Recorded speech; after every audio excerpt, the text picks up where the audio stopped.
Une autre manière de caractériser la dispersion est de voir comment les observations sont placées autour du centre de la distribution. Les paramètres de dispersion qui sont définis de telle manière vont utiliser toutes les observations, tandis que l'écart interquartile et l'étendue n'utilisaient que certaines observations sur des rangs spécifiques. La mesure de location que nous allons utiliser est la moyenne, donc x bar. Pour les deux séries ici, la moyenne est égale à 5 cm. Les écarts sont définis comme la différence entre l'observation et la valeur centrale. C'est donc la distance entre le centre de la distribution et l'observation. Vu que la moyenne se trouve quelque part au centre de la distribution, il y aura donc des écarts qui seront positifs, ici indiqués en rouge, et des écarts qui seront négatifs en vert. Pour le deuxième exemple, on voit que la dispersion des données est plus grande, ce qui se traduit en des écarts qui sont aussi plus grands. On veut maintenant caractériser la dispersion en utilisant tous les écarts xi moins x bar. Une option intuitive pour définir une mesure de dispersion basée sur les écarts serait de prendre la moyenne des écarts. Disons que nous avons n observations x1 jusqu'à xn. Si on prend la différence entre les observations et la moyenne, on a aussi n écarts. Regardons maintenant la moyenne des écarts. On donc fait la somme de tous les écarts et on divise par n. Après, on sépare la somme en deux sommes, la somme des xi et la somme des moyennes. Clairement, la première somme est égale à la moyenne et la deuxième somme est n fois la moyenne. On obtient donc la moyenne moins la moyenne et donc la moyenne des écarts est toujours égale à 0. Les écarts positifs sont donc complètement compensés par les écarts négatifs et donc prendre la moyenne des écarts n'est pas la bonne solution. On doit donc regarder les écarts sans tenir compte de leur signe. Pour éliminer le signe des écarts, il y a deux options. La première option est d'utiliser des valeurs absolues. La deuxième option est d'éliminer le signe en prenant le carré des écarts. Si on prend les valeurs absolues des écarts, on appelle le paramètre de dispersion l'écart absolu moyen. Si on utilise les carrés, on l'appelle la variance. Vu que les propriétés mathématiques sont plus faciles à utiliser, on choisit la deuxième option. Donc on va regarder la variance qui est normalement notée avec S carré. On définit la variance comme la moyenne des carrés des écarts entre les observations et leur moyenne. Pour nos exemples, on savait que la moyenne était égale à 5 cm. Donc, on prend tous les écarts, on calcule tous les écarts, on prend les carrés de ces écarts et après on fait la moyenne. Cela nous donne une variance de 1,1 cm² pour le premier exemple et une variance de 7,2 cm² pour le deuxième exemple.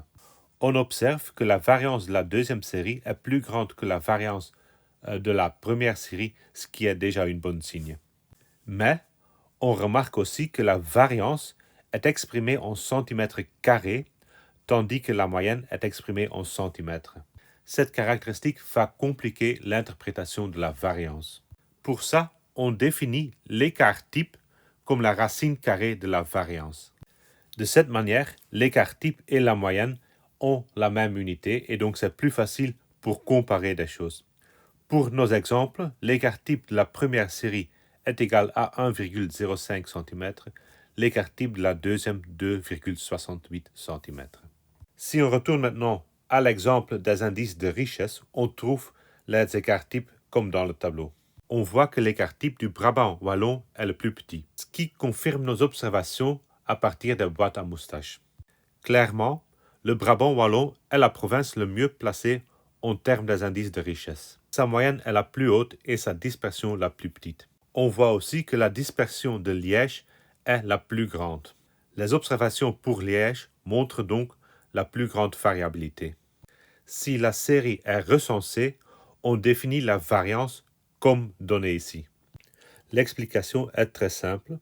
Si on a une série recensée, ça veut dire qu'on a des valeurs x1 jusqu'à xg et chaque valeur appartient ng fois dans la série. On a donc la série x1, x1, x1, après x2, x2, etc. x2, jusqu'à xg, un nombre de fois égal à ng. L'effectif par valeur est égal à ng. Après, on soustrait la moyenne de chaque observation et on prend la somme de tous les écarts carrés.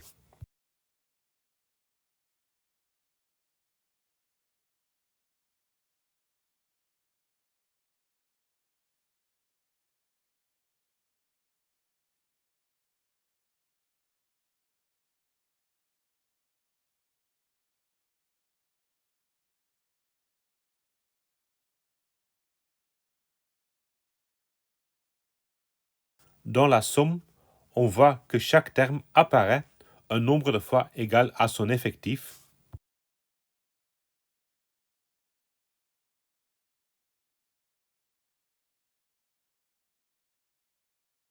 Et donc, si on divise par n, on trouve la formule de la variance comme donnée ici. Par contre, si la série est groupée, on ne sait pas faire une calculation exacte, mais on doit faire une approximation en remplaçant xg par cg. Mais faire une telle approximation, dans le cas d'un paramètre de dispersion, n'est pas très courante. Vu qu'on applique le carré, on ne peut plus assumer que les erreurs positives seront compensées par les erreurs négatives. Pour remédier cette lacune, il y a beaucoup de suggestions pour corriger la formule. Une de ces suggestions est la correction de Shepard. Cette correction, qui ne marche que pour des données divisées en classes d'amplitude constante, dit de soustraire a carré divisé par 12 de la formule de base de la variance. Prenons l'exemple des indices de richesse divisés en catégories, donc catégorie d'amplitude 10. Les centres sont les valeurs du milieu de l'intervalle. Et on sait aussi, on connaît les effectifs par classe. À ce moment-là, on sait approximer la valeur de la variance. Donc on prend le centre, on soustrait la moyenne qui est 98,33, on prend les carrés, multiplie avec les effectifs et on fait la somme de toutes ces valeurs. Cette calculation nous donne une variance de 8866 divisé par l'effectif de 84, donc la variance est égale à 105,6.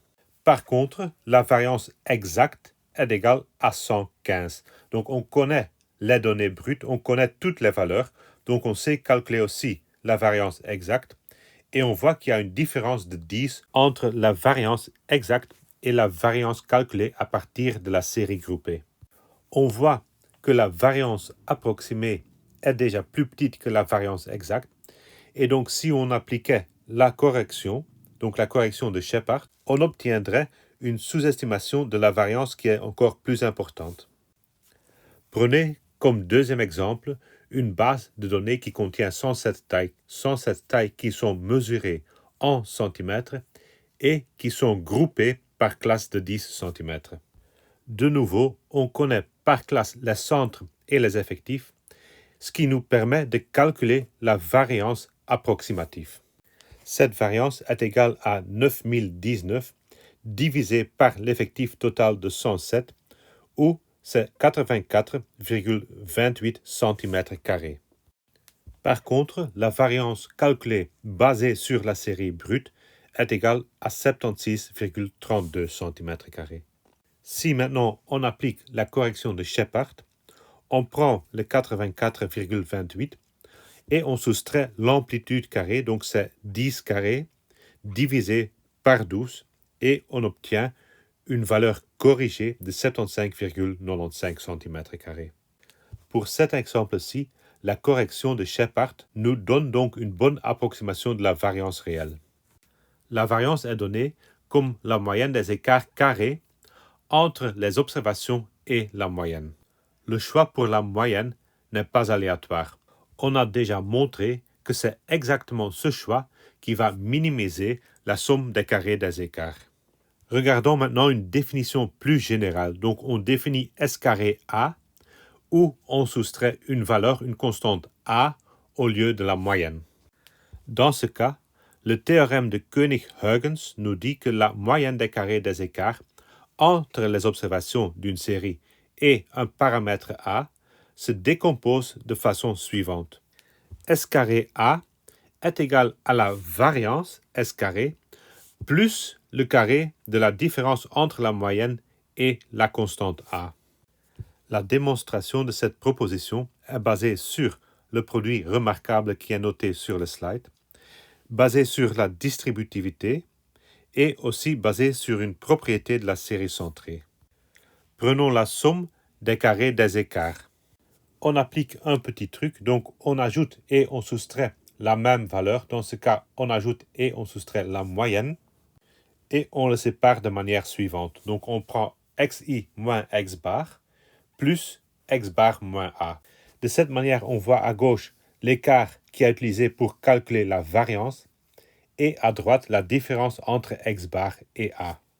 On applique le produit remarquable, c'est donc le carré de xi moins x bar, plus le carré de x bar moins a, plus le double produit. Ou encore par la distributivité, la somme de la première carré, plus la somme de la deuxième carré, plus la somme de tous les doubles produits.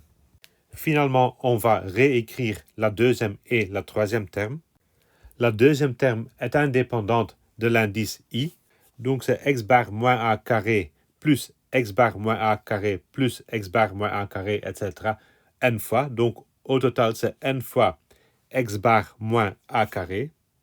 Et dans la troisième terme, on voit que x bar moins a est indépendante de l'indice i, et donc on sait mettre cette terme en dehors de la somme. Il nous donc reste la somme des écarts, la somme xi moins x bar, et on a prouvé avant que cette somme est toujours égale à 0 par définition de la moyenne. Finalement, on divise par n pour trouver la formule de Koenig-Huygens.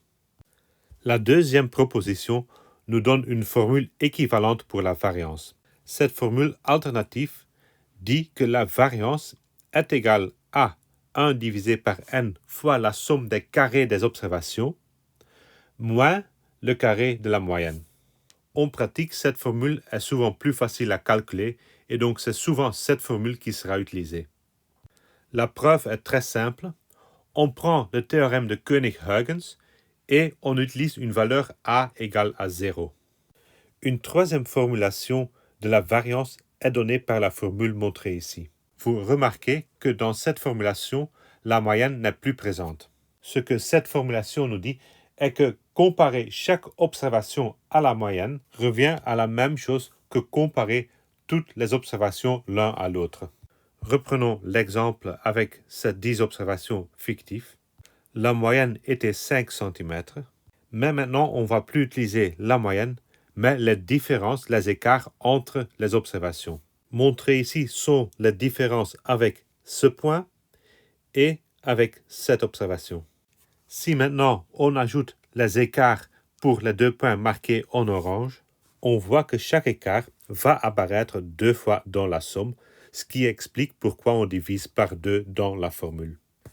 La preuve est assez simple et basée sur le produit remarquable a plus b carré est égal à a carré plus 2ab plus ab carré et la distributivité. On recommence par insérer moins x bar plus x bar, on sépare entre les deux termes et après on continue la calculation pour trouver cette formule. Donc, développer le carré, distribuer les doubles signes sommatoires et simplifier les expressions. Regardons maintenant comment la variance se comporte sous des transformations affines. On a donc la série d'origine x1 jusqu'à xn. On applique une transformation, donc on multiplie xi avec a. C'est un changement d'échelle et on ajoute b, donc une translation. À ce moment-là, la variance de la nouvelle série est a carré fois la variance de la série originelle. C'est-à-dire, le changement d'échelle a une influence et l'influence est en carré, vu que la formulation de la variance utilise les carrés des écarts, mais une translation n'a pas d'influence comme on le voudrait. Vu que l'écart type est la racine carrée de la variance, on sait que l'écart type de la nouvelle série est la valeur absolue de A fois l'écart type de la série originelle. Pour démontrer, on commence par la définition de la variance et on utilise notre connaissance de la transformation de la moyenne. Par définition, la variance de la nouvelle série est la moyenne des carrés des écarts entre les observations transformées et la moyenne transformée. On sait que les observations transformées sont AXI plus B et on sait que la moyenne suit la même transformation, donc la nouvelle moyenne est A fois la moyenne d'origine plus B. On obtient donc AXI plus B moins AX bar moins B, carré, et on prend la moyenne de tout ça. Plus B moins B va s'annuler. Les deux termes maintenant contiennent la constante A, et on sait mettre A en évidence, donc on le met en dehors des parenthèses, ce qui nous donne la constante A carré fois le carré de l'écart, ou encore A carré fois la variance. Regardons maintenant la propriété de Tchebychev, qui était un mathématicien russe du 19e siècle. La propriété de Tchebychev nous dit que si on a une série S, donc une série d'observations S, avec moyenne X bar et écart type S, à ce moment, la proportion d'observations qui s'écartent d'au moins T écart type de la moyenne est inférieure ou égale à 1 divisé par T carré. Prenons la moyenne. Ce que la propriété nous dit est que si on regarde toutes les observations qui se trouvent au moins un écart type de la moyenne, donc au moins une fois cette distance éloignée de la moyenne, la proportion de ces observations est inférieure ou égale à 1 divisé par 1 ou 100%. Si on refait la même chose pour 2 fois l'écart type, la proportion d'observations est inférieure ou égale à 1 divisé par 2 carré ou 25%. Pour la démonstration, commençons par la définition de la variance, c'est-à-dire S carré est égal à la moyenne des carrés des écarts. Après, on va séparer les indices en deux sous-ensembles, une qui contient toutes les observations qui se trouvent moins que T fois S de la moyenne, et une avec toutes les observations qui sont au moins T fois S éloignées de la moyenne. Si on veut l'illustrer, on voit que I1 contient tous les indices qui correspondent à des observations dans la partie jaune et I2 sont les indices pour les observations de la partie en vert. En utilisant ces deux ensembles, on peut réécrire la variance comme deux sommes, une somme pour tous les indices de I1 plus une somme pour tous les indices de I2.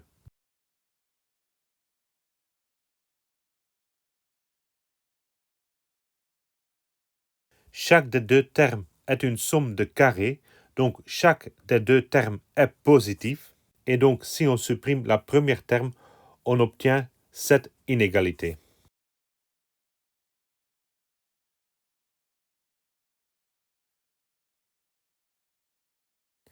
Pour les observations en I2, on sait que la distance entre xi et x bar est au moins t fois s. On remplace xi moins x bar carré par ts carré. Disons que k est l'effectif de l'ensemble I2. La somme est donc égale à k divisé par n fois ts carré. On voit maintenant que s carré est plus grand ou égal à k divisé par n ts carré, ou encore k divisé par n est moins ou égal à 1 divisé par t carré.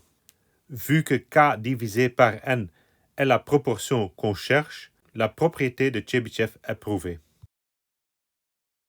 Pour l'interprétation de la propriété, considérons l'indice de richesse dans Brabant.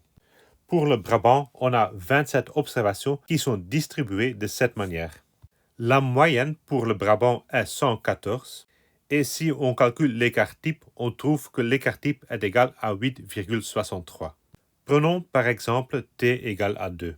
Pour la propriété de Chebyshev, on doit voir quelle observation s'écarte au moins 2 écarts types de la moyenne. Donc on va mesurer 2 écarts types à gauche et 2 écarts types à droite. On trouve de cette manière la valeur en orange, donc x bar plus t fois s et x bar moins t fois s. Et on compte le nombre d'observations qui est en dehors de cet intervalle. Dans ce cas, il y a 2 observations qui s'écartent au moins 2 écarts types de la moyenne. La proportion est donc 2 divisé par l'effectif total, donc divisé par 27 ou 7,4%. Cette proportion est bien plus petite que les 25% qu'on trouve en utilisant la formule de Chebyshev 1 divisé par t carré. De façon équivalente, on pourrait dire que la proportion d'observations qui se trouve à l'intérieur de l'intervalle vaut au moins 1 moins 1 divisé par t carré. Pour le même exemple, on voit qu'il y a 25 observations à l'intérieur de l'intervalle. 25 observations, ce qui correspond à 92,5% et ce qui est plus large que 75%. La force de la propriété de Chebyshev est qu'on n'impose aucune hypothèse à la forme de la distribution. En plus, l'inégalité est aussi valide dans un espace probabilisé. Les espaces probabilisés vont être vus dans d'autres cours. Mais la borne n'est pas très contraignante. Prenons 3 exemples. Un exemple où les observations sont assez uniformément distribuées sur l'intervalle 0,1. Un exemple où la masse des observations se trouve à gauche. Et un troisième exemple où la masse des observations se trouve au milieu de l'intervalle et qui a une forme plus ou moins symétrique. Pour chaque série d'observations, on calcule la moyenne et on suppose que t est égal à 1,5. Pour appliquer la propriété de Chebyshev, on a aussi besoin des écarts types.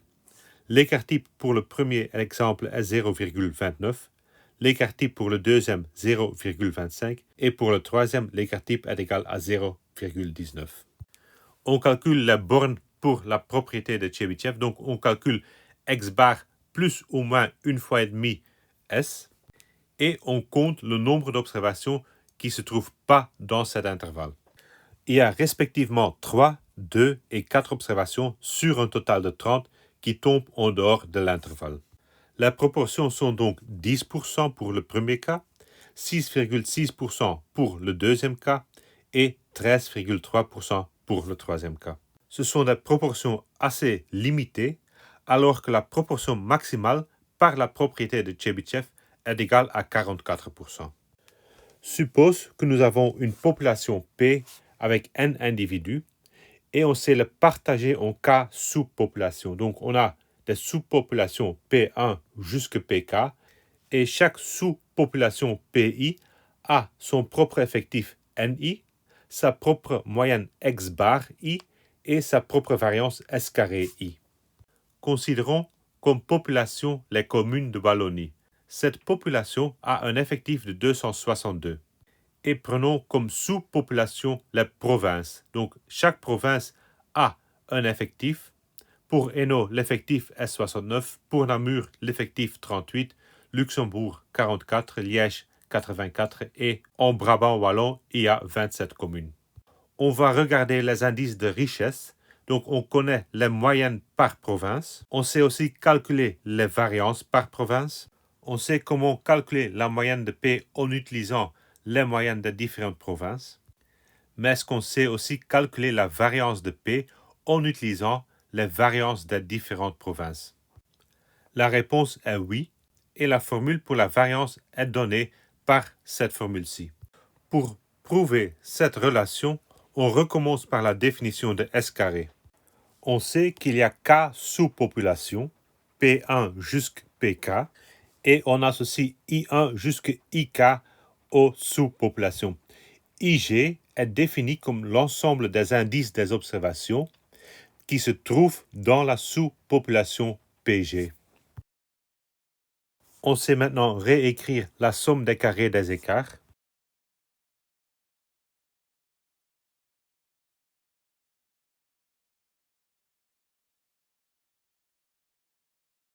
La somme maintenant parcourt tous les indices d'une certaine sous-population et on fait ça pour chaque sous-population.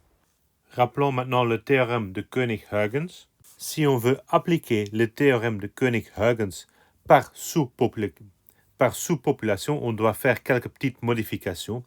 D'abord, N devient NG, l'effectif de la sous-population. L'indice I parcourt l'ensemble IG. Et finalement, la moyenne qu'on va utiliser, c'est la moyenne de la sous-population, donc X bar G. Naturellement, dans ce cas, on va remplacer la variance S carré par la variance de la sous-population, donc SG carré. Si on regarde la formule de la variance, on a xi moins x bar, et donc on va mettre A égale à x bar, étant la moyenne de toute la population. Finalement, pour faciliter la calculation, on ajoute une facteur 1, donc NG divisé par NG dans la formule de la variance, et on applique le théorème de Koenig-Huygens, ce qui conclut la preuve. L'interprétation de cette relation est très importante. On voit que le premier terme est une moyenne pondérée des variances des sous-populations et on va l'appeler la variance dans les groupes. Ce terme donne de l'information sur la variation des données dans chaque groupe, c'est-à-dire dans cette sous-population, quels sont les écarts entre les observations et la moyenne de cette sous-population. L'autre terme est appelé la variance entre les groupes. Ce terme va comparer les différentes moyennes X bar I avec la moyenne de la population totale. Cela donc donne une idée de la variation des moyennes X bar I autour de la moyenne totale de la moyenne globale X bar. On a donc que la variance globale des données est égale à la variance dans les groupes plus la variance entre les différents groupes. Si la source principale de variabilité est entre les groupes, cela veut dire que dans chaque groupe, les individus sont comparables, mais que les groupes même sont assez différents. Par contre, si la variabilité est plutôt confinée dans les groupes, ceux-ci sont hétérogènes, donc les observations dans un groupe sont assez différentes. C'est-à-dire, il y a une grande dispersion, il y a une grande variabilité dans le groupe même. Retournons vers l'exemple des indices de richesse en Wallonie. Pour cet exemple, on sait que la variance globale est égale à 141 et avec les données qui sont marquées, qui sont indiquées sur le map, on sait calculer la variance dans les groupes. Si on calcule la moyenne pondérée des variances des différentes provinces, on trouve que la variance dans les groupes est égale à 99 et pour la variance entre les groupes, on trouve une valeur de 42. 99 plus 42 est égal à 141 et donc la formule est correcte. On voit aussi qu'ici, dans l'exemple, la variance globale est composée pour 70% de la variance dans les groupes.